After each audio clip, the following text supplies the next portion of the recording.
La ley de ingresos está como rehén en el conflicto que hay en el Senado por el caso del fiscal especializado de delitos electorales, Santiago Nieto. Hoy el PRI dijo que si la ley de ingresos se toma como rehén o se paraliza, se iba a afectar la canalización de recursos para la reconstrucción en 9 estados que fueron los más afectados por los sismos del 9 y el 17 de septiembre pasado. ¿Hasta dónde realmente este conflicto puede afectar esos estados si se paraliza la ley de ingresos, que como sabe tiene plazos fatales en que debe de ser aprobada? Y sobre todo, además, ¿qué trae esta ley de ingresos? ¿Qué o cuáles son los impactos que tendría en sus principales rubros de ser afectada en este paso en el Senado? De eso vamos a hablar hoy en Opiniones Encontradas. Muchas gracias por estar con nosotros en este programa en el que todas las ideas se pueden cuestionar siempre que se debatan. Soy José Buendía y le dejo mi Twitter, José Buendía MX. Ahí me pueden mandar sus puntos de vista, sus críticas y, por supuesto, acompáñenme rápido a ver un reportaje de contexto para regresar aquí a nuestro foro a tener nuestro debate de hoy. El paquete económico para 2018 es uno de los rehenes del choque entre el PRI verde y la oposición en el Senado por la forma de restituir o no al fiscal especializado en delitos electorales Santiago Nieto, cuyo debate en la sesión de ayer llevó a su cancelación por la toma de la tribuna. La oposición, desde Morena hasta los aliados del Frente, exigen analizar el caso en comisiones y voto abierto en el Pleno, pero el desacuerdo con el PRI podría retrasar el procesamiento de la ley de ingresos que recibieron de la Cámara de Diputados y tendrá que estar votada antes de que finalice este mes. La Cámara de Diputados aprobó el pasado 19 de octubre la Ley de Ingresos 2018 con una recaudación de 5.279.667 millones de pesos, que incluye un monto extra de 43.291 millones de pesos para costear los daños ocasionados por los sismos del 7 y 19 de septiembre. Los ingresos para la reconstrucción resultan de un ajuste a la propuesta de paquete económico 2018 del presidente Enrique Peña Nieto, quien ya había adelantado que su costo ascendería a unos 48.000 millones de pesos y presumiblemente se tendría que financiar como deuda. El objetivo es que los recursos con los que cuenten los afectados por los sismos puedan ser canalizados y aprovechados en mayor medida para la reparación o recuperación de los daños de su patrimonio. El presupuesto también incluye la actualización del precio del petróleo, que subió de 46 a 48.5 pesos por dólar, y al tipo de cambio promedio, que se elevó de 18.10 pesos a 18.40 pesos por dólar, aunque en un mercado muy volátil por la renegociación del TLC y la política de tasas de la Reserva Federal de Estados Unidos. En ese marco, la oposición en el Senado dijo haber llegado a un acuerdo para retirarse del análisis de la Ley de Ingresos 2018 hasta que se resuelva la situación que provocó la toma de la tribuna del Pleno del Senado por el intento del PRI de meter una votación secreta, informó el senador Mario Delgado. Dijo que no habría una Ley de Ingresos 2018 hasta que se resolviera la crisis. Por su parte, el senador del PAN, Juan Carlos Romero Hicks, expresó el temor de que el gobierno federal no asigne un procurador general de la República sino hasta después de las elecciones de 2018 y explicó que se ausentarían en la reunión programada, pero llamó a la cordialidad y civilidad de los integrantes del Senado. José Yunes, del PRI, se presentó en la reunión solo para informar que se reactivaría la discusión cuando fuera posible. ¿Hasta dónde afectará el enrarecimiento político a la aprobación del paquete económico? Arrancamos con Opiniones Encontradas. Muchas gracias por estar con nosotros. El pasado 19, la Cámara de Diputados aprobó la Ley de Ingresos y la envió al Senado. Tenían que discutirla esta semana, hay plazos perentorios, pero el conflicto del fiscal Nieto atoró el asunto y la oposición ha dicho que no se va a sentar hasta que se resuelva la forma en la que se va a analizar el tema de la remoción del fiscal. ¿Hasta dónde va a llegar o hasta dónde puede alcanzar la efervescencia o el conflicto político que hay ahí por el fiscal especial de delitos electorales a la aprobación de la ley? Y sobre todo, ¿qué impacto tendría en función de lo que se está aprobando en esa ley en términos de recaudación, pero también para los recursos que se vayan a destinar a la reconstrucción? De eso vamos a hablar hoy en Opiniones Encontradas. Muchas gracias por estar con nosotros y, como todos los miércoles, Fausto Barajas, un placer tenerte aquí. Buenas tardes, Pepe. Buenas tardes al auditorio.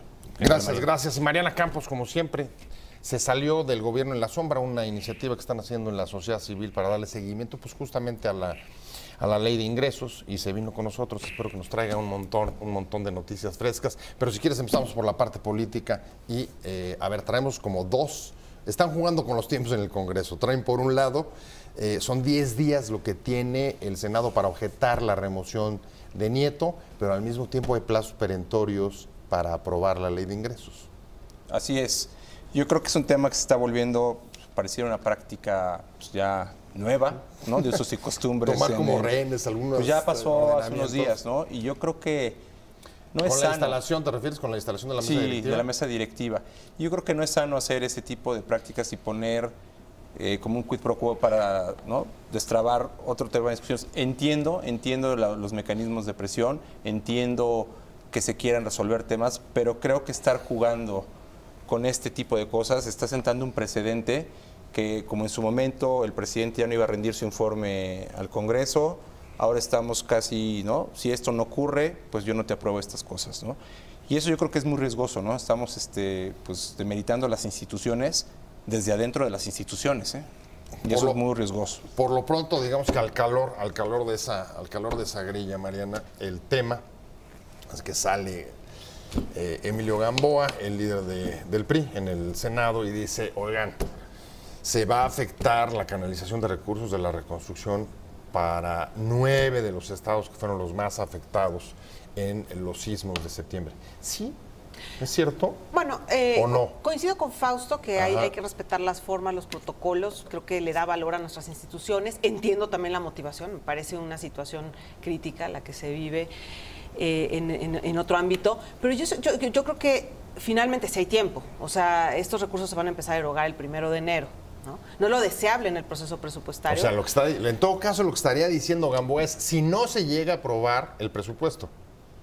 Exactamente, pero tenemos todavía tiempo para aprobar el presupuesto. ¿Cuál es el plazo perentorio del 15 de noviembre es presupuesto en Cámara de Diputados, pero bueno, vamos a poner que se aplazara un poco eso, tenemos un colchón de un mes y medio al 31 de diciembre. No sería, te digo, lo deseable. No me dan los tiempos, entonces no me dan los tiempos con los 10 días que tiene para objetar el Senado. Bueno, la ley de ingresos, acuérdate que son dos documentos los que ¿Ley de ingresos cuándo es? 30 de octubre. 31 de octubre. 31 de O sea, octubre. entonces si me dan, próxima semana tendría que estar aprobada en el Senado. Ingresos, pero otro proceso es el de presupuesto, que es al 15 de noviembre, ¿no? Y finalmente los recursos se van a gastar al 1 de enero. O sea, no lo vería yo en términos de una emergencia de ya vamos a afectar el financiamiento de la reconstrucción. No lo veo así, pero hay un punto que está comentando Fausto en ese sentido. Bueno, no sería quizás deseable que se convirtiera en una práctica, ¿no? Pero a mí me llama la atención que el Senado pues está, digamos, actuando de esta manera, pero en Cámara de Diputados la ley de ingresos pasó, casi muy en fast poca track. Discusión, de pronto se apareció ahí un dictamen ya muy tarde, un día antes de la aprobación, con varios cambios que, en fin, no se procesaron ni se discutieron de manera suficiente, en mi opinión. Entonces, pero fíjate qué interesante. Es extraño ver ese contraste. Pero fíjate qué interesante. Y ahorita, si quieres, entramos a las tripas de la ley de ingresos. Terminando, digamos, el capítulo político, otra de los amagos de Gamboa les dice a la oposición, oigan, cuidado porque van a quedar muy mal con los gobernadores. Sí, a ver, es decir, que hay un reparto ahí interesante para los gobernadores en año preelectoral, además de lo que se vaya a canalizar para la reconstrucción, Fausto. Yo creo que ese amago no me suena así muy creíble y fuerte con el tema de la reconstrucción, porque como dice Mariana, pues, los recursos son hasta el 1 de enero. Creo que esa parte también sale sobrando decir que si no, la reconstrucción se pone en riesgo. A ver, no creo. Sí es más, a mí me preocupa más el chantaje y la forma en que el Congreso está reaccionando y jugando con las instituciones, ¿no? Porque lo que están mandando mensaje, y ya es la segunda vez que pasa, luego no nos quejemos, estamos previo al periodo electoral y llevamos 12 años en la cuerdita entre que las instituciones, ¿no? Y creo que las estamos minando desde adentro. Y yo creo que ese es un mensaje bien grave, este tema, y este tema de estar chantajeando de que si la reconstrucción, ¿no? Yo creo que no es serio, tampoco estar diciendo que se pone en riesgo. O sea, como tampoco es serio si lo del fiscal no se resuelve, porque también trae un tinte ahí político con poca sustancia y contenido, ¿no? Del por qué fue destituido. Yo creo que las formas en las que hicieron no fueron las correctas. pero también pareciera que hay cosas que ya hacían insostenible a esta persona. Yo creo que las formas en las que se hicieron no fueron las correctas, pero creo que está tomando raja, ¿no? En todo caso es debatible, pero muy debatible. Ahí lo que estamos viendo es que en efecto la ley de ingresos, a pesar de que hoy hubo comisión de Hacienda, hace rato vi que estaban sesionando, con lo cual pareciera que eso sí camina, al menos en comisiones, no está paralizado como uno sugeriría después de ver que la sesión en el Pleno se canceló. Y hay que decir que aparte el Senado, y digo, no es que sean unos grandes revisores de las propuestas de ingresos, o sea, no es que el Congreso se plantee en México como un gran contrapeso, no, para nada. No es que vayan a revisarla de manera muy profunda, no suele pasar. Yo creo que pues, la deuda que solicita el Ejecutivo se le aprueba, ¿no? A ver, sin mayor si tú tema. Si tú desde el Congreso de la Sombra les dijeras a los senadores dónde tendrían que poner los ojos, ¿qué tendrían que revisar, digamos, de manera prioritaria? Bueno, yo creo que tendrían que revisar, por ejemplo, el techo de endeudamiento, en mi opinión, es excedido. No está justificado desde el punto de vista de la inversión, o sea, por cada peso, por ejemplo, en el caso del gobierno federal, por cada peso de endeudamiento del gobierno federal, solo 56 centavos hay puestos en la inversión. 56 centavos sí, a inversión. A inversión. ¿El resto? Sí. Pues entre pago deuda de y intereses, gasto. ¿no? Okay. Pago de intereses, todavía no conseguimos que el pago de intereses se haga con los ingresos que tenemos, o sea, necesitamos endeudarnos para pagar intereses todavía, aunque ha mejorado con respecto a otros años. Se contuvo un poco, ¿no? Se contuvo un poco porque llegamos a tener años en donde todo el pago de intereses se iba a deuda, ahorita 2/3, 1/3 ya lo estamos pagando con nuestros ingresos. Otro tema es que el déficit, por ejemplo, que se presenta del sector público es 44% menor al techo de endeudamiento.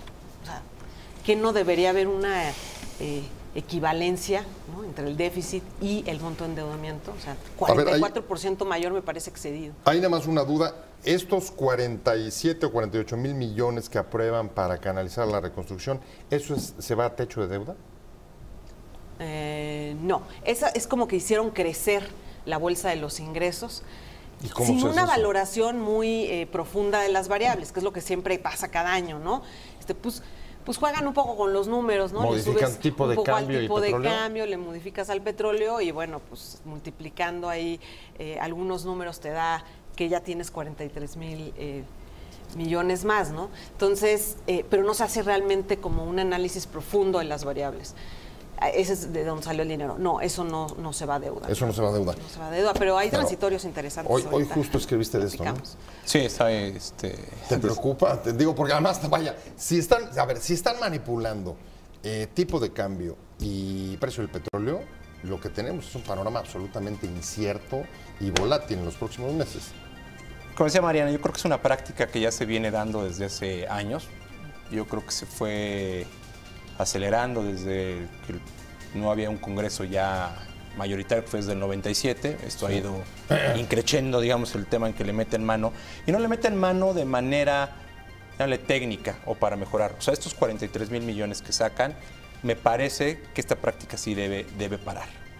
¿Qué acaba ocurriendo? Tú subes los ingresos.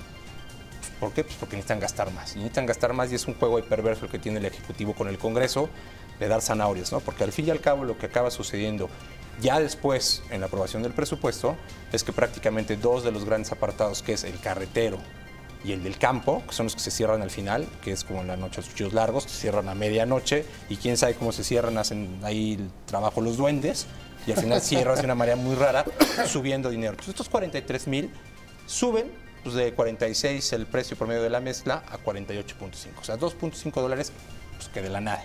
De repente Hacienda te dice, bueno, es que había colchón, a ver, una de las cosas más volátiles que existe es el precio de los commodities y el petróleo es uno de ellos. O sea, la verdad es que es bien difícil pronosticarlo. Entonces, si lo fijas, a ver, subirlo, entonces se vuelve un ejercicio cuando te dicen, no hay recursos después de recortes. No, claro que siempre hay recursos, porque bueno, aquí lo están haciendo. En papel le suben el tipo de cambio.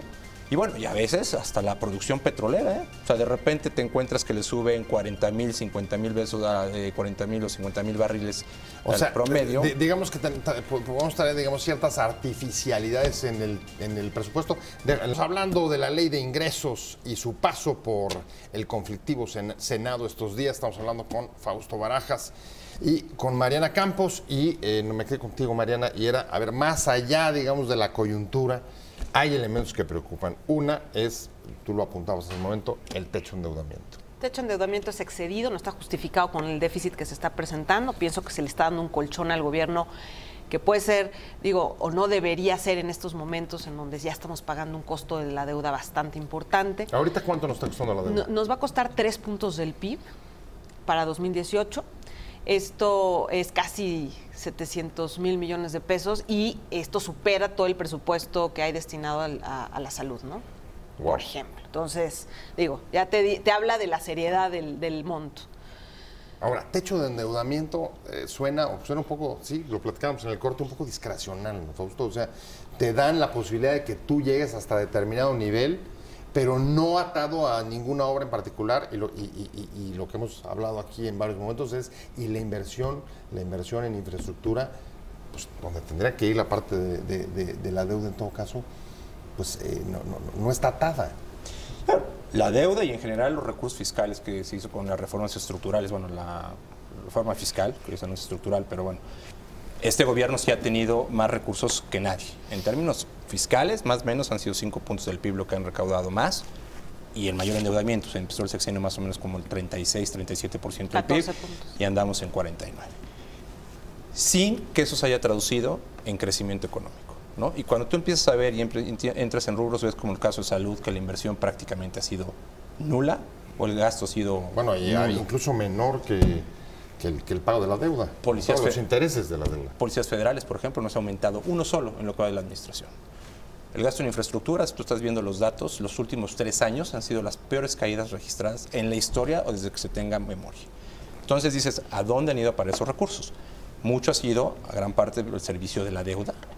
Otro, tenemos un problema fuerte en el crecimiento del pago de las pensiones y ahí se están destinando muchos recursos. Pero por otro lado, ni le has entrado bien a decir, faltan muchos recursos, o recorto y dejo que el sector privado trate de compensar parte de eso que hace el gobierno. Entonces, estamos ahí como muy atorados cuando ves lo que está pasando con el endeudamiento y el presupuesto, porque ves proyectos que cada vez están costando más, que no hay un atamiento, por ejemplo, a proyectos o iniciativas. Bueno, hay que recordar, cuando se puso este impuesto a los refrescos, pues se dijo que era para combatir la obesidad. Sí, se va a ligar con problemas de salud. Yo quisiera preguntar a aquellos que defendieron ese impuesto, no es que esté bien o mal, simplemente en términos de seguimiento y rendición de cuentas, ¿cuántos bebederos? ¿Qué se combatió? A ver, el IMSS, el ISSSTE o la Secretaría de Salud tuvieron mucho más recursos para el combate a la obesidad, derivado de que dijeron, mira, por lo que se aumentó el impuesto, recibimos X recursos. O inversión a la diabetes. Sí, así es. No hay seguimiento, ¿no? Mariana. Y incluso parecido, y en la línea de este tema, es lo del IEPS de las gasolinas, ¿no? O sea, es un buen impuesto por la manera en la que se recauda, es fácil recaudarlo y además todos pagan, los formales, los informales, pero la práctica internacional es que este tipo de impuestos están atados a un gasto, o sea, sí están etiquetados. Generalmente los IEPS en otros países están financiando transporte público, ¿no? Porque en teoría se ponen a partir de que la gasolina es un mal, nos contamina, nos genera carros que nos generan tráfico. Entonces, ¿cómo vamos a transitar hacia el bien, es decir, hacia un transporte que no contamine, colectivo, que genere menos tráfico? Si no, lo atamos a proyectos. Me preocupa que a través de este impuesto estemos recaudando para la bolsa general, porque entonces vamos a estar ahí cautivos, claro, como contribuyentes, ¿no? A ver, pero lo que estamos viendo, y lo ligo con lo que tú decías al principio, una serie de prácticas que se generan desde la pérdida de la mayoría absoluta en 97, son ya 3 gobiernos.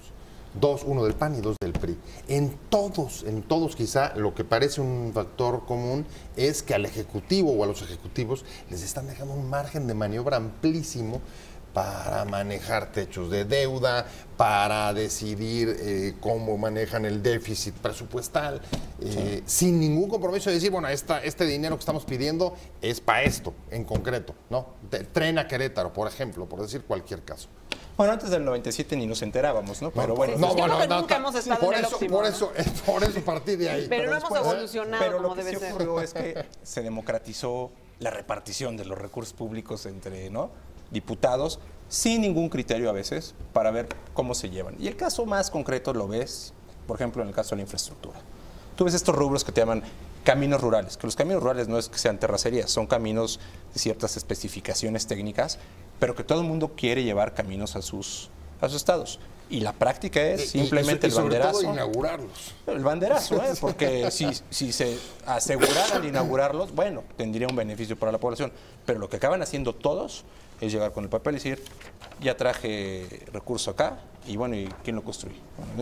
¿No? Venga para acá. Y eso es lo que acaba ocurriendo. Y siempre ha sido un incremento entre 15 y 20 mil millones de pesos para caminos que luego no tienen ni proyecto ejecutivo, ni tienen un registro ante la Secretaría de Hacienda. Y ese presupuesto es un juego perverso, porque acaba ahí repartido quién sabe en dónde, como decía Mariana, a ver, el IEPS, si lo ataras, a ver, ha habido IEPS en los últimos 2 años como nunca. ¿Dónde está? Sí, ¿Qué metro ha habido? ¿Dónde se destinaron? Metrobuses. En las ciudades, por ejemplo, Guadalajara, Monterrey, ha habido incremento de la infraestructura, digamos, para hacer más sustentables las ciudades. Bueno, ya no te vayas tan lejos. Infraestructura carretera. Pues tienes uno de los presupuestos más bajos en la historia que ha habido. O sea, cerca del PPF, el Proyecto de Presupuestos de Egresos de la Federación, trae cerca de 28 mil millones de pesos. En 2012 esos presupuestos eran de 55 mil. En nominales, si los deflactamos y los volvemos reales, bueno, el tema es más crítico. Entonces, no estás viendo en dónde están yendo a parar estos recursos. Muchos de ellos van, bueno, como decía Mariano, deuda, pensiones y nómina. Y seguramente es nómina de maestros, policías, doctores, pero es insuficiente. Entonces estamos dejando sin inversión, ¿no? Yo creo que esto se va a agravar en los próximos años. Por supuesto, en el mediano plazo, en el mediano plazo va a haber un efecto importante ahí porque sí está históricamente baja la inversión. Pero además de todos estos síntomas bastante malos y estos efectos que estamos ya viendo, o sea, sí nos tenemos que preocupar del proceso. El proceso está un poco deforme y eso es lo que yo creo que tenemos que atender de fondo. A mí me parece increíble que la ley de ingresos... ¿Al proceso te refieres a la discusión y a la manera de confeccionar el presupuesto? Pero a ver, un poco no es lo que está diciendo Fausto, la repartición de las rentas en que han incurrido, digamos, en las mismas prácticas de los últimos 3 gobiernos, ¿no? Que es a dónde te lleva. Pues a que sea un Congreso que se fije en estos detalles, que esté preocupado por algo muy específico que les conviene directamente a ellos, no por el interés público y no por revisar de fondo los aspectos más relevantes del presupuesto, ¿no? Tú los vas a ver después, van a estar discutiendo sobre estos famosos fondos de los moches del ramo 23 que están metidos ahí en 30 mil millones, pero traen un presupuesto de billones que no van a revisar completamente, ¿no? Entonces, es que, a ver, ¿qué fue sí nos ha desvirtuado. ¿Qué fue lo que vimos de discusión realmente sobre el presupuesto en términos mediáticos? Pues, si gasolinazo sí, si gasolinazo no. Pero fuera de eso, digamos que todos estos elementos de cómo, de dónde se va a sacar, qué va a implicar y dónde se va a poner, la verdad es que ha pasado casi de noche. Déjame hablando de la ley de ingresos, cómo está siendo procesada, o más bien, según Mariana Campos, poco y mal procesada en el Congreso y particularmente en el Senado, donde está incluso detenida. Fausto Barajas, me quedé contigo. Y la verdad es que el tema es, a pesar de la discrecionalidad en techos de endeudamiento, déficits, etcétera, pues buena parte del presupuesto está comprometido. Es una cosa un poco paradójica, pero cierta, ¿no? Sin duda, a ver, gran parte del presupuesto está comprometido. Pero aquí lo que te llama la atención es que lo que no está o lo que tiene margen de maniobra son discusiones bien poco estructuradas, con bien poco contenido, simplemente a buscar, como hace rato lo decías, extracción de renta de los recursos que se obtienen de los mexicanos, ya sea vía recursos fiscales o a través de la deuda. Entonces, sin entrar a discusiones, yo creo que más de fondo sobre lo que es el presupuesto y cómo le podemos hacer. A veces debemos decir, a ver, el presupuesto se debe recortar, o sea, debe ser menor gasto o mayor, porque en una de esas se necesitan más recursos. Hablamos, no ha habido gasto en salud, no ha habido incremento en número de médicos y enfermeras. Sí, inversiones que el país se te va a detener en los próximos años. Maestros mejor pagados. Pues eso te incrementaría el gasto. O sea, no tenemos discusiones de fondo para ver si, a lo mejor no es recortar, pero es aumentar en lo que se necesita.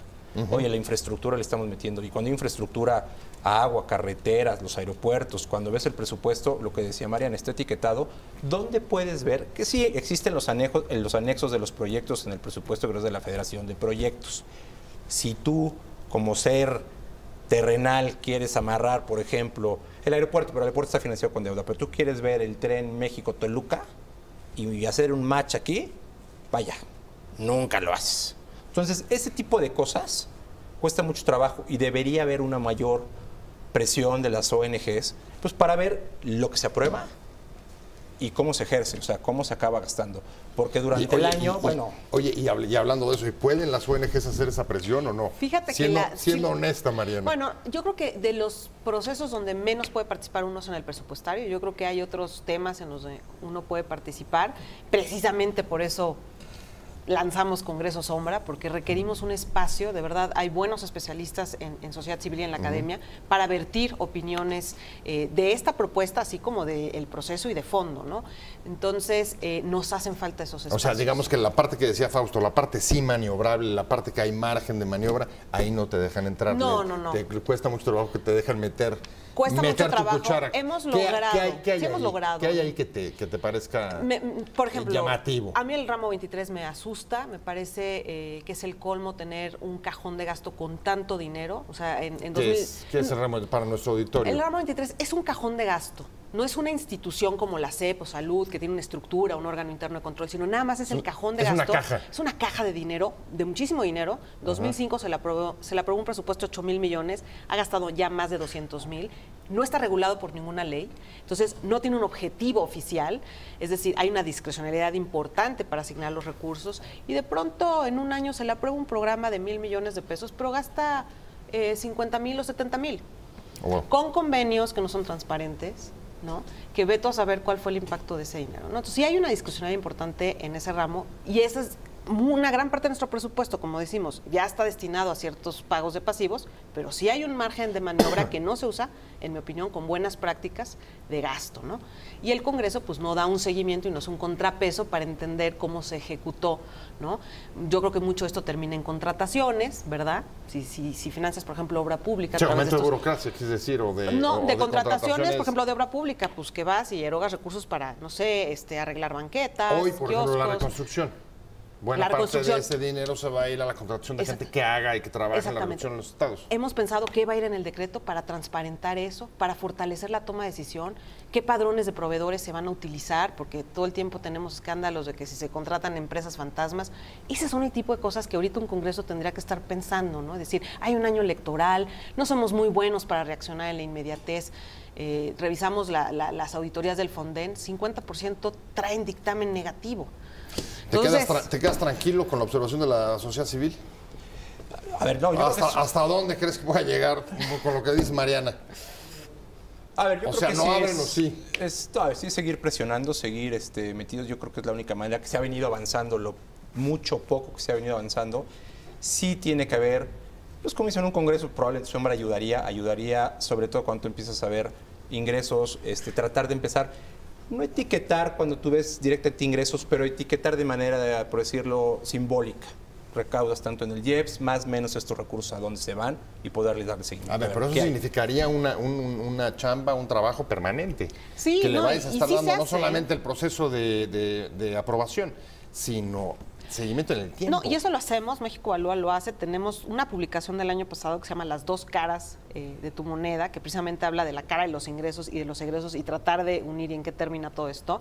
Tenemos el sitio en internet que lo actualizamos cada mes con los indicadores de lo que se aprobó y lo que se gastó en ese mes comparado con otros años. La verdad, sí hemos hecho una tarea muy titánica. Y ahí estamos y nos damos cuenta que pues, le falta mucha consistencia. Esto que se va a aprobar se va a gastar distinto y se va a gastar más, ¿no? O sea, eso es lo que le están dando y con esto ya me estoy yendo a lo que siguen teniendo todos los partidos y todos los gobiernos, es una gran capacidad para el dinero disponible poder usarlo como vayan queriendo.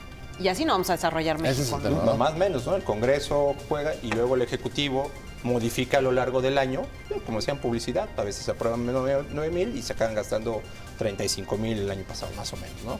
A veces apruebas X recursos en salud y acabas ejerciendo menos. Entonces, porque también la ley te permite que puedas modificar sin informar al Congreso hasta X porcentaje del 5% mientras no te vueles el techo.